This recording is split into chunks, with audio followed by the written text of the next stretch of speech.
Okay, I just completed pulling the HVAC and the dash out of my 2000 Dodge Dakota. It wasn't too difficult, so I'm going to run you through some of the things I went through. No really snags no, that I ran into.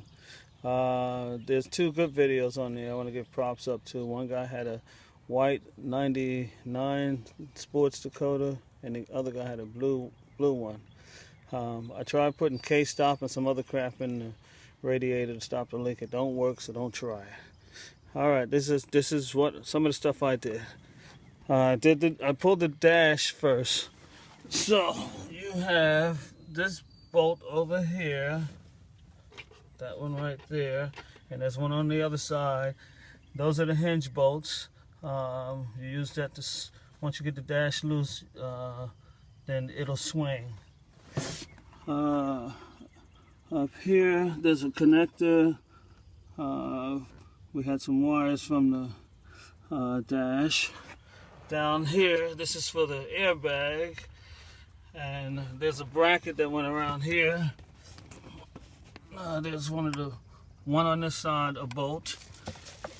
And two over here. Antenna. Disconnect the antenna. Where is it at? Okay, there we go. All right, let's go around the other side. We are walking. Took me about maybe 6 hours to get everything out.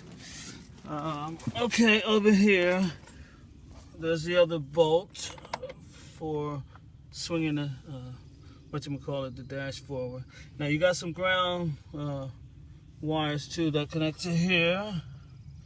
You got another ground one here, so don't forget about those.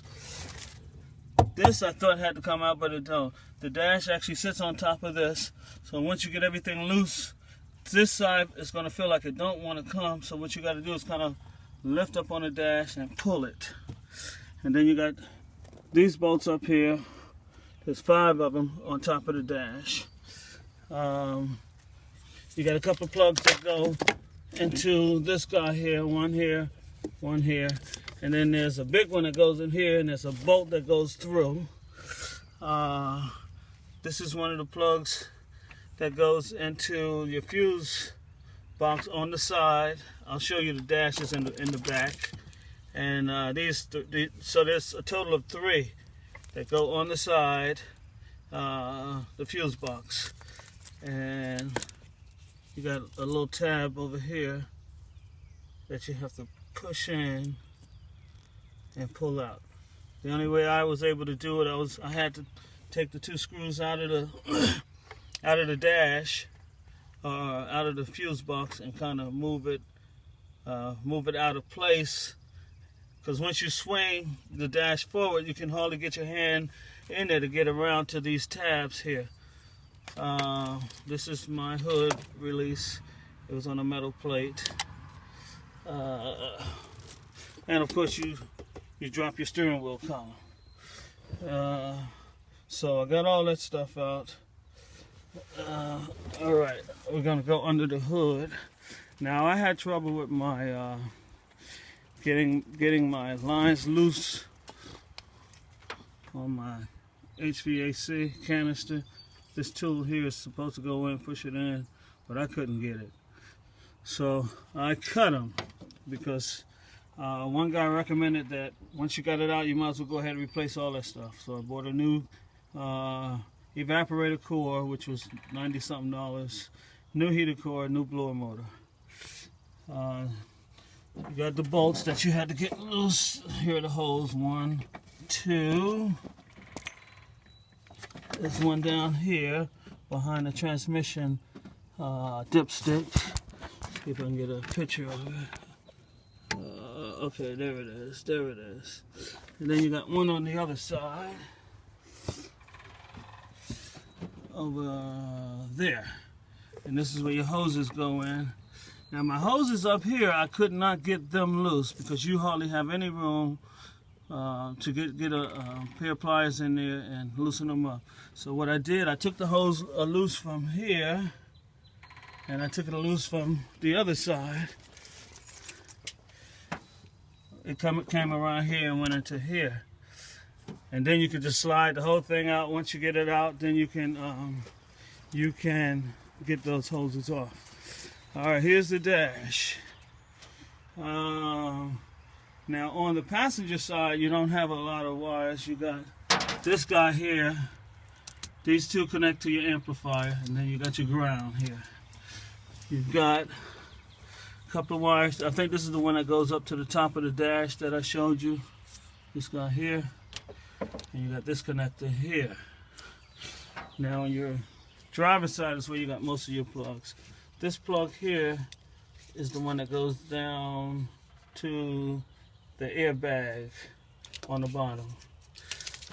This is for your ventilation, the hoses and whatnot, whatever. These wires here, these are more wires that hook up. This has a bolt through it. I don't know exactly what it's for, but it's a plug. Now, this is the big one underneath the driver's foot with the bolt, another bolt that goes through that you have to loosen up. And you got a couple more wires here. Now, those 3 wires on the side that go into the fuse box, they go in over here somewhere. So I couldn't get my hand in there with the dash in there. So what I did was, you got one screw here. Can we see that? One screw there. And there's another one on the inside. That's, where is it at? It is over here, is it? Oh, I didn't put it back. Okay, it goes in there, this side. And then just move this out of the way and you can get to it. This plate here, that's for your, whatchamacallit, what do you call that thing? ODB. That's your ODB connector. I just took the whole plate out. You can disconnect that and leave the plate in, but I just pulled the whole thing out. Here's my box, HVAC. The blend door. It wasn't too bad getting this thing out here. So I'm going to replace all this stuff. Here's the old heater core. It looks pretty ratty. I couldn't believe how small this thing was though. I got the new one here in the box. So it's still in plastic though. So my new heater core. Here's my old evaporator core. I'm going to replace that. I got a new one sitting over there. The fan. It's about 15 bolts on the top.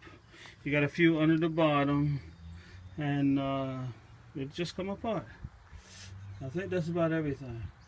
So I hope this video helps you guys out. I didn't have to go to my book.